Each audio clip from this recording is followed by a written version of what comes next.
नमस्कार दोस्तों, मैं डॉक्टर सीमा परांजपे आज आपसे बच्चों के स्टडी हैबिट्स या अध्ययन संबंधी आदतों के बारे में चर्चा करूंगी। अध्ययन या स्टडी का मतलब ऑब्जर्वेशन या थिंकिंग एबिलिटी के माध्यम से किसी के एक्सपीरियंसेस को ध्यान से सुनना और समझना होता है। और आदतों का मतलब तो आप लोग जानते ही हैं। आदतें मतलब प्रैक्टिस से आने वाली चीज़ें या रोज़ करते रहने वाली जो क्रिया होती है वो आदत होती है।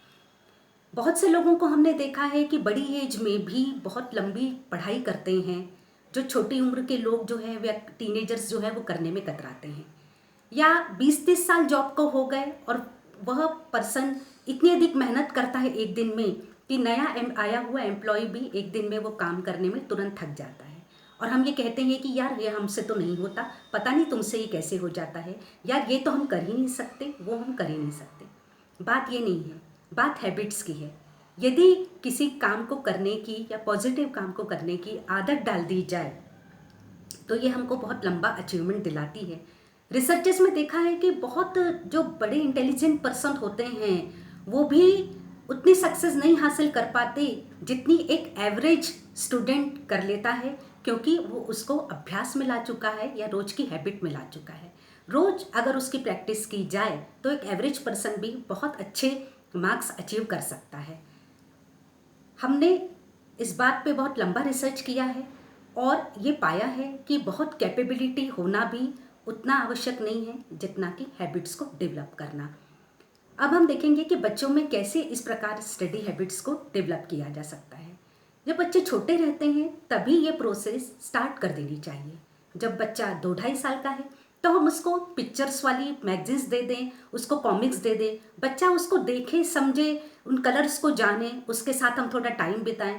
यदि वो उसको फाड़ के फेंकता भी है, उसके साथ खेलता भी है तो कोई चिंता करने की बात नहीं, क्योंकि ये सारी चीज़ें उसको सिटिंग दिलाने के लिए बहुत ज़रूरी हैं।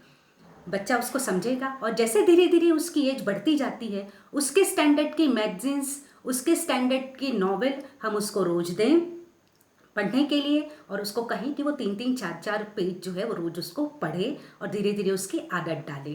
न्यूज़पेपर्स बहुत अच्छा माध्यम है ज्ञान को बढ़ाने का, इसकी भी आदत डालें, क्योंकि हमको ये पता है कि बच्चा आज अच्छे मार्क्स तो ले आएगा लेकिन आगे करियर के लिए उसको बहुत सी कॉम्पिटिटिव एग्जाम्स भी तो फेस करनी है। और ये कॉम्पिटिटिव एग्ज़ाम्स फेस करने के लिए उसको बहुत से एक्स्ट्रा नॉलेज जो उसके सिलेबस से अलग है इसकी उसको ज़रूरत तो पड़ेगी ही। तो इसके लिए हम उसमें स्टडी हैबिट्स के फॉर्मेशन के लिए अदर देन सिलेबस उसको पढ़ाई के बाद थोड़ा समय निकालने को कहें कि वो इन सब चीज़ों को पढ़ें समझें। उसका नॉलेज भी बढ़ेगा, उसमें कॉन्फिडेंस भी डेवलप होगा, उसमें थिंकिंग एबिलिटी, मेमोरी शार्प होगी, उसका समायोजन भी बहुत उत्तम होगा। और ये सब जब होगा तो वह ग्रेड भी अच्छा पाएगा, पढ़ाई में भी अच्छा निकलेगा। जब उसके मार्क्स अच्छे आएंगे तो उसको स्कूल में मान्यता मिलेगी, टीचर्स उसको अप्रिशिएट करेंगे, उसके बहुत सारे दोस्त बनेंगे, उसको प्राइज़ मिलेगा, उसको अच्छा फील होगा। और जब ये बार एज ये प्रोसेस चल पड़ती है और आदत बन जाती है तो वो रोज़ खुद ही इंटरेस्ट ले लेके पढ़ेगा। और निश्चित तौर पे मानिए कि सिर्फ एग्ज़ाम में अच्छे मार्क्स लाने से हम ये नहीं कह सकते कि बच्चा पढ़ाई में तेज है।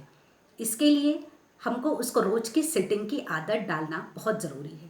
कई बार मैंने पेरेंट्स को देखा है, सुना है कि वो कहते हैं कि हमारा बच्चा तो सिर्फ 2 घंटे पढ़ता है और बहुत अच्छे मार्क्स ले आता है परीक्षा के दिनों में। उसको तो वो रोज रोज नहीं पढ़ता, घूमता फिरता है, लेकिन 1 महीना अच्छे से तैयारी कर लेता है और पढ़ के अच्छे मार्क्स ले आता है, इसलिए हमें उसके पीछे नहीं पढ़ना पड़ता। बात पीछे पढ़ने या बच्चे पर पढ़ाई का प्रेशर डालने की नहीं है। बात यह है कि हमको उसको लंबी रेस का घोड़ा बनाना है और इसके लिए उसको पढ़ाई की रोज की लिंक बनाना या उसका अभ्यास कराना ज़रूरी होता है।